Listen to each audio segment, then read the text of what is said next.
I had to drop off an empty trailer out there. I'm going into drop it off. Security guard's like, "What are you doing?" So they told me to drop it off. No, man, he ain't dropping it off.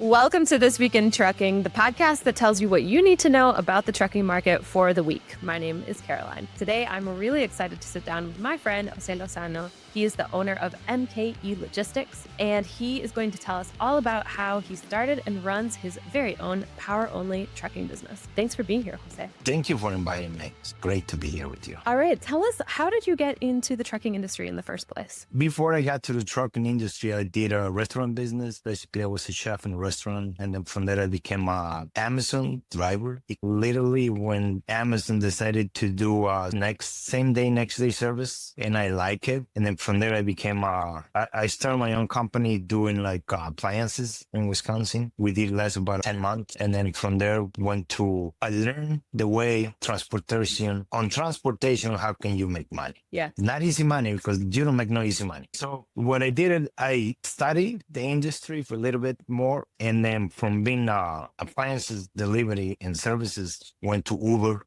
and Lyft driver. I did it for about 2.5 years, and that was potential to make good money, and I was making good money. But after that, the pandemic bring us a lot of challenges. And thinking like, how am I going to get better? How that I can make more money for the future wise? So I started going into basically what's in the market. And I saw the trucking was a good market in that time because they were paying great money. But before that, I had my CDL license ever since 1996. Oh, wow. Never used it. Yeah, I did a school bus driver for about 2 years in Chicago. So I never give up on my license. I always keep it with me. So when I moved down to Texas, decided to start doing my trucking company. And I just turned in my license and get my Texas driver license. That was basically the step. From there, we just find a way to go. So you've had a lot of different types of work. You've done a lot of different types of work. It sounds like one of the main types of work, though, has always been in logistics in some way or another, Amazon or in personal trips on Uber. How is trucking similar to those things, but also different? There is a difference between, I'll say, being local, basically local, Uber, Amazon, and trucking. There's a big difference. But in the meantime, it's similar to what you do driving your car, your minivan, driving people, or driving a semi-truck. Difference is there is no such a big difference though, because when you're in a semi-truck, every single person is around you is basically you're responsible. If anything happened to your truck, if you have an accident, all those people around you, you basically are responsible for whatever happened to them. As an Uber driver, it's the same thing though. You got people in your car, you're responsible for those people. So that's how I see it. You follow me? Yeah, but the business itself is obviously going to be really different. So tell us a little bit about what inspired you to start your own trucking business. How did you get your first truck? Did you lease on to someone? Did you just start your own business? I did a little study how to become a owner operator. And the first thing that I did was like, what's the beneficial to lease with someone or start your own company? I opened my company back in Milwaukee. It was basically MKE's Milwaukee abbreviated. So I opened it up and I leave it like that. I closed it down and opened in 2017, shut down in 2018 because there was no more business to do with appliances, and reopened it back here in Texas. But before I opened my company, I studied what was the beneficial to do it. And I see one person that's a YouTuber. His wife is big. She's from Philippines. And the guy used to talk about how transportation was at that time, right in the middle of the pandemic, how they were making that much money, $20,000 trips from Mississippi down to California. I was like, man, that's a lot of money. That's good money. So I thought it was going to be like that every single week. It didn't happen like that. Yeah, you're not alone in seeing all kinds of people talk about how much money they were making on YouTube and get inspired that way. What was the first time that you realized, oh, shoot, this is not exactly how it's portrayed on social media? As of right now, it was like maybe I'll say in the beginning of those 6 months, I was producing money, but enough money to survive. So I had to take money out of my pocket and just make it happen because I get so passionate about what I do. And I think that's what helped me to keep going because I was making it from $5,000 a week to $10,000 a week place. And that's how I tried to keep it like that, at least between $20,000 to $30,000 a week, a month to survive. Yeah. What did your costs look like when you first started out? Or what kind of truck did you buy? What kind of finance options did you have? I did buy a Volvo BNL 760 2020, and that was in 20. She only had about 250,000 miles. Spent 6 months trying to shop for the best truck. That was so crazy because from $30,000 went up all the way to 130,000 in 6 months. That's insane. That's a lot of money. So I had to put almost 50% down and finance the rest in 4 years. This coming year, I'll be done with that payment. So basically, but it was like a lot of money that I had to spend on. But it's worth it. It was, but you still think it was worth it, even though that was the height of the market? It is, because there's learning process though. That's the only way you can learn if you get into the business. Totally. I think a lot of people did that. Unfortunately, a lot of people did a lot more than just buying one truck. They ended up buying whole businesses, or they bought a dozen trucks because they had the money signs in their eyes and got into a lot of debt that they then couldn't pay for in the end. But it sounds like you were able to manage it pretty well and that you're pretty close to paying off that truck. What will it look like when you do pay that truck off? Are you going to keep that one on? Do you think ever about getting a new one, upgrading, or are you pretty satisfied with the Volvo that you've got? I wanted to add a second truck to my fleet, and I almost did it a few months ago because I was doing so good in market, and then it dropped from 1 month to last 3 months. I was like, oh my God, so happy that I didn't buy it. But eventually, to answer your question, I might keep it for the next, at least my goal is to keep it for 2 million miles without any extra main service like overhaul or anything. So I keep well taking care of that truck because I don't want to spend $20,000 the next year on that truck. So that's my goal. First, I want to see if I can make it for 2 million miles before I do any maintenance. Big maintenance. I do whatever needed to be, just maintenance, oil change, tires, that stuff. But a bigger one, I want to do my best to do not overspend money on that truck. And then after that, I might want to go, yes, to answer your question, I want to upgrade. I want to get something newer. I want to get something hot, but I can't just get what I wanted to. I had to be more honest to myself and to the market and to the business, like what we can get and how far you can get. Right? Absolutely. That's smart. I think a lot of people fall in love with those really beautiful brand new trucks. And there's some salespeople out there that will just sell the pants. Do whatever. They will do whatever it takes to get your money though. That's the thing. They don't know what's going to happen to you in 6 months from now. Only you can make that decision. Only you have that information. And sometimes we don't even know. You run a power-only trucking operation. Explain to people who might be new to this industry, explain what that means and how you decided to go power-only. The reason why I did a power-only was because I have a trailer. I didn't want to spend no more money in the business, and I want to see how that runs. So when I got into, like I said, I learned what was the basis, what was easier, and I do power only because I got connected to Uber Freight. That was my first load at Uber Freight, and that was basically what I became more freedom to say, okay, I want to do Uber because I know Uber, and I know Uber can get a lot of markets, and they can get a lot of business. So in that time was good. My goal was in that time was going over power only for Amazon, but Amazon, it was holding me back, and I was like, I can't do that anymore. So I had to hire a dispatcher to help me out with a power only. And for what I hear from people, power only is a great start for people that are new. Those that wanted to start up and they don't want to spend so much money. I say, besides buying a truck for $100,000 and buy a trailer for $50,000 or $40,000, just buy a truck at least $70,000 if you had that money, $70,000. Save the rest just in case you need it in the road. Whenever you get into the business and you see what you really want to do, because you can do dry van, you can do reefer, you can do flatbed, and there's a true big difference right there. It's not the same, even though you're rolling, but it's different. If you're more like a laid-back person that you want to chill, I say go for a dry van. Because dry vans, you go by appointments. Wherever you go, you need an appointment to load up, to pick up, or you need an appointment to drop. So that's the big difference right there between dry van. I use a flatbed because I got into, first I did a Uber Freight for a month. And then from there, I started moving into different companies. I did Amazon, I did for JBC, Hunt, and some Schneider, moving some boxes.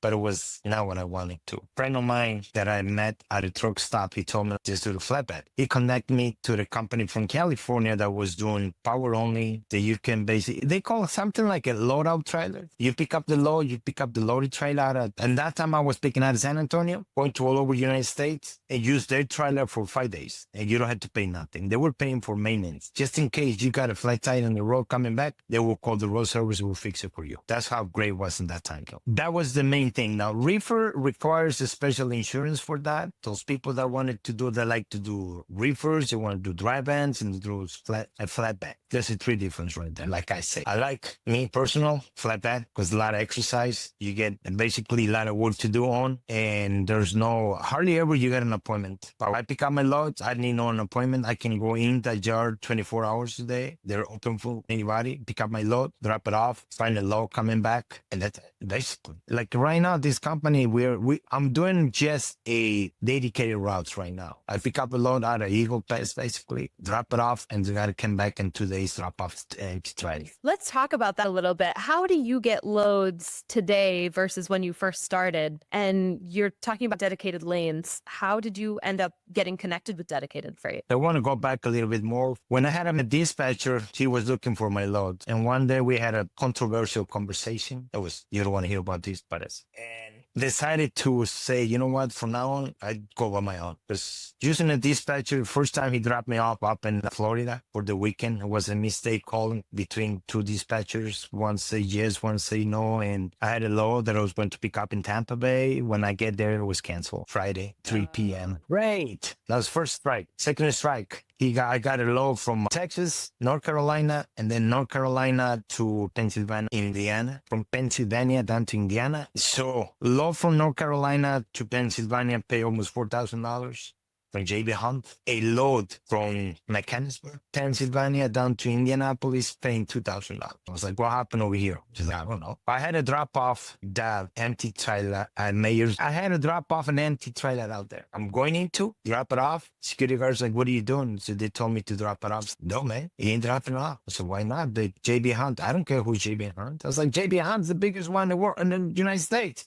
I don't care. You're not dropping off unless you're picking up one loaded. Yeah, we spent a whole day dealing back and forth. The next thing they send me all the way down to Detroit, Michigan to drop off the empty trailer. And then drive back from Michigan, Detroit, all the way down to Indiana to pick up another load that I was scheduled to pick. So that's, how many deadhead miles would that be? That was about 200 miles. 200 at least, yeah. Yeah, something like that. Because if you were coming from West Michigan over to Detroit, that's at least 100 miles. And then from there down to Indianapolis would be another probably 100 at least. Exactly. Yeah. So you're talking about 200 miles, and they didn't want to pay nothing. Wow. And I said, you know what? We'll do this, but it's the last time we're doing business. So the guy was not happy about it, and I had to decide to let it go. By that time, I met a driver, the friend that I tell you, that he was telling me like how to do these things. I didn't know how to do my own dispatching. There's a lot of work to do. Basically, there's a lot of work to do. You got to call for order, for loads. You got to do the paperwork. You got to do the sign. Some brokers, they do have a electronic system. You just go in, click, blah, blah, blah. So easy to do it. But some others, you got to take the information, transfer over to fill out the forms, and then send it. That's more work to do. Yeah, you have together a carrier packet. It has to look nice. It's got to look professional. Got to have all your information in there. Got to be super organized. And everybody has a different system. And if you only depend on the guys that have really good systems, or really, maybe good is too nice of a word for it, but who have, let's say, electronic systems where you can send all your information, you're probably going to be hauling some pretty cheap freight most of the time, because the ease of use is what you're paying for a little bit when you depend only on those brokers. Yep. Pretty much that's what happens. If you get technology, it's simple to do it. It's a hard way to learn, but it's either you pay somebody to tell you what to do, or you tell yourself, I can do it without spending $1,000 a week. Do you think, though, that because you worked with a dispatcher, were you able to learn from that person? Was it a good idea to get a dispatcher at first so that you could learn from them what to do and then break out on your own? Or did you really have to learn from scratch? No, I say my recommendation is 100% use a dispatcher to start up. And the way on, you decided when to say, that's enough. I learned. Now it's my way. Basically, they don't teach you nothing, okay? The way I did it, because I wanted to learn the roads, the truck, how to be more carefully, how to be basically professional, and learn the system there's in the roads. And after that, when I was comfortable driving and say I got it, because I'll tell you the truth, never drive a semi-truck in my life, not even in training. Because when I was training, I was a school bus driver. When I did my switch to Texas, only thing I did was a driving test, not even a driving test, a reading test. Oh, wow.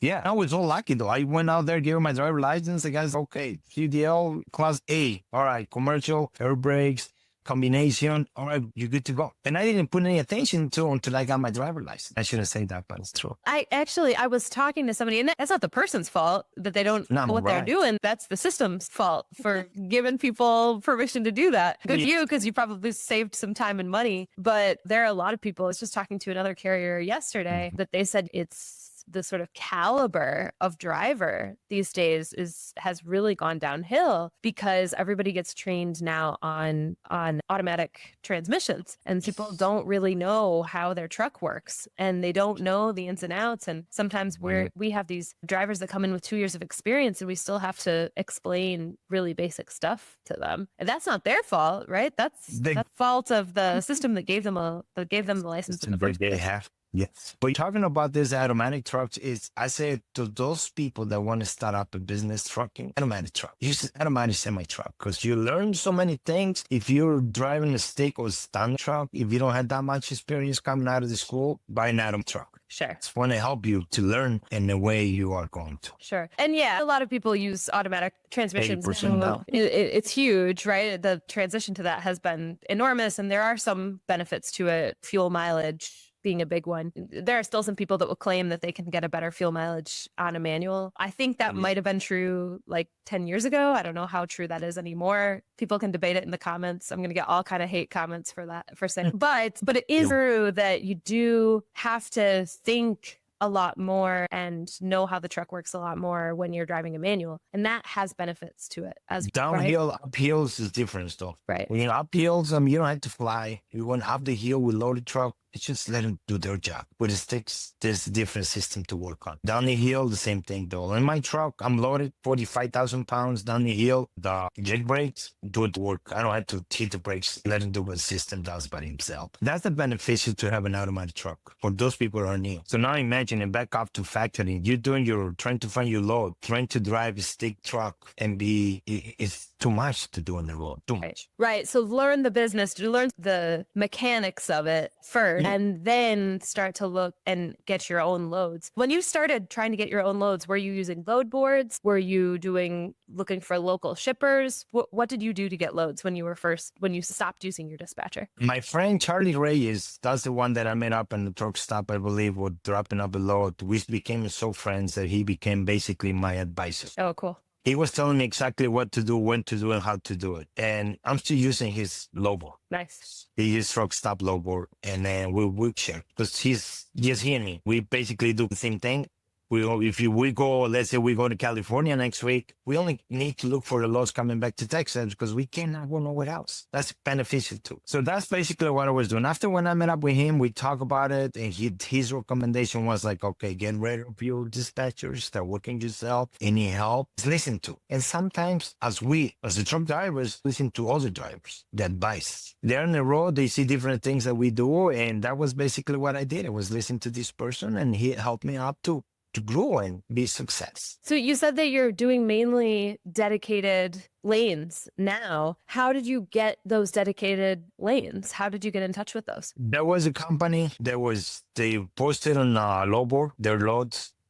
Say the name of the company. Understandable. And I went to the lowboard and I see loads going from pickup area, basically going directly to the drop off. But before was like they pay 30% less, but you got to pick up your load and you use their trailers. So the same thing. You pick up the load, drop it off, you get empty, and look for your own loads and coming back. And 3 or 4 days, you got to drop off the trailer. So one day I went to Boise, Idaho with their load, and there was 5 trucks going that direction. We all left the same day. And some of the drivers stopped right before Boise because there was snow going on into Boise. But they didn't know that going around different area, you were able to get to that drop-off location without getting hit by the snow. So when I went there, I went drop it out my load, and I came back and I met up with those guys. And the dispatcher called me, say, hey, where are you? Are you able to drop off the load? I was like, just drop it though. What do you mean? Yeah. What if those trucks are hanging out there? So I don't know. Mostly people from Texas, they don't have that much experience driving snow areas, but I live in Chicago, Wisconsin. That kind of helped me to deal with. But was a little bit of snow, but not as much as you can drive. So I talked to this guy and I said, listen, I've been doing a lot of loads for you guys for the last 2 months. And I guess they forgot about me last week because for 2 weeks, I didn't have any load. He said, don't worry about it. I'll take care of you, man. And after that day, I was getting almost 2 loads per week. Wow. From the same broker. Yeah, same broker. And all the loads that we're taking right now is coming out of Mexico. I can say what exactly we're running. It's the power poles. So there is times that you can pick up a load out in Houston, drop it off the whole loaded trailer at a border, and it goes all the way to Mexico. They build the materials and then bring it back the same trailers loaded. So that's basically what it is. Nice. And have you had other instances where you've met good brokers on the load board and been able to get other dedicated lanes out of those brokers? Or is this the first time that you've been able to do that? Is that the first time it happened to me? And how many years have you been in the business? Almost 3 years now. Okay. I did a work for this company. They call it Fisher Bros from California. Okay. They do the same thing, but their pay is like less, almost half price. Oh, but wow. see, you can use their equipment for the week. You pay basically the rental, which is almost $500 per day to use their equipment. Because when I compare their prices with their company are like same thing, exactly the same thing, but it's 40% off what one person pays to compare to the other person. The only beneficial is that if you go to somewhere, say you go to Chicago with a load or Indiana, you go down to Chicago, you might be able to pick up a load that pays more money coming back to Texas. And those are the metal sheet steels from Indiana, right in the border between Illinois and Indiana. And it makes $6,000 round trip. But is that enough money for trucking? Maybe no.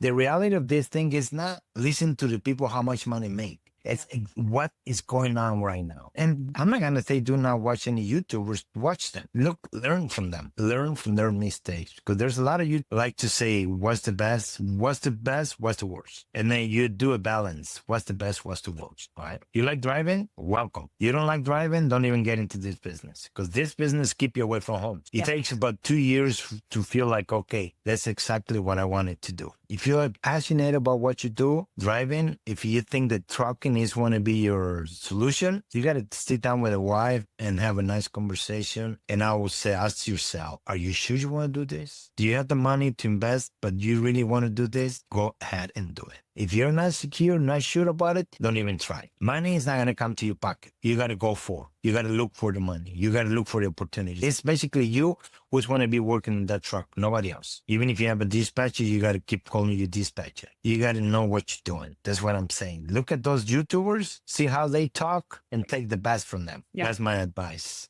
I can say so many things that are not true, but it doesn't help anybody. Study, look at the market, go through whatever. There's a lot, like I said, there's a lot of tools out there that you can learn the reality. And this show is one of them. So exactly. If you like this kind of content, like seeing real life examples, the perspective of the trucking industry from the people who run the trucking industry and make it happen every day out on the road, make sure you like this video. Comment below with your questions for Jose. We will send your questions to him and get answers from him if you have more questions. And subscribe so you don't miss out on any more of our interviews with people like Jose. Yeah, we'll be open. Any help? Anybody need any questions? I'm able to answer. I'll be more than happy to help anybody and answer any questions. And thank you so much for having me. It was great. And we got to keep working together. Remember, nothing is free in this life, man. Nothing. Yeah, you said it. Thanks, Jose, so much. And everybody who's watching, drive safe. Thank you. See you.